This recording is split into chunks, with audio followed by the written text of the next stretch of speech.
Welcome back to 100 Lies the God Culture teaches about the Philippines. Today's lie once again concerns the identification of the Lequios and Lucoes. Last time we looked at Timothy Jay Schwab's misunderstanding of Pigafetta's journal. Today we will look at his ignorance of Tome Pires Summa Oriental. Even though Tim does use Tome Pires as a source, he does not have much to say about what he writes.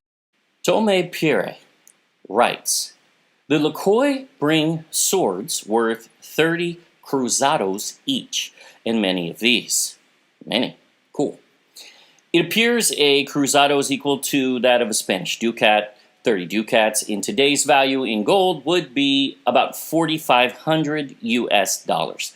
This is a serious sword and a serious amount of money, and they had many of them. Wow. One must wonder if maybe these swords are gold-plated, perhaps, like the daggers of the Ophirians.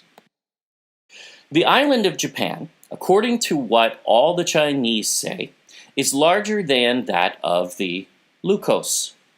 Japan's largest island, by the way, Honshu, is more than twice as large as Luzon, the largest island in the Philippines. So that does fit. They do not often trade in China because it is far off, and they have no junks. What? They have no junks. Doesn't mean they don't have ships, but they don't have junk ships. But that's a key because junk ships are associated with the Lucoes often in these quotes, including even Pigafetta, as we shared already. Nor are they seafaring men.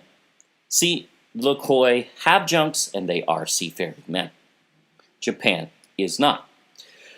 The Lucoes go to Japan in 7 or 8 days and take the said merchandise and trade it for copper, gold and copper. Now, again, two resources that fit the Philippines, and also the trip in days also fits the trip from the Philippines.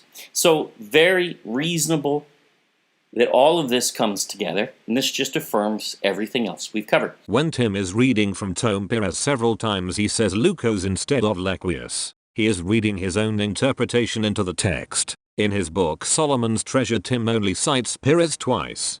This word Lequios or Lucoes became a general term used by many for Luzon Island, thus not a mystery to history in the slightest, but only to the British it appears as Portugal, France and India certainly knew. It's not true that Lequios became a general term for Luzon Island. As I have established in the video about Ferdinand Pinto, the Lequios Islands were known and charted at 29 north. The problem is Tim continues to conflate the two words and people groups Lequios and Lucoes. These two citations are the only references to Tome Pires in Tim's book. Here is the exact source he uses. That is unbelievable. Tim cites from page 131 about Japan and from the footnotes on pages 133 and 134. Why didn't he cite anything from the chapters on the Lequios and the Lucoes? Tome Pires has 2 chapters devoted to each group. Did Tim flip through this book and miss those chapters, or did he decide to not mention them because they destroy his case for the Lequios and Lucoes being the same people group? The 2 chapters can be read in full at the article linked in the description. How much more clearer could it be that Pires differentiates these peoples? They are not the same. If Tim had bothered to do any research and actually read the Summa Oriental of Tome Pires, he would know that. Instead he has used another lie to build his monumental case for the Philippines no one can disprove.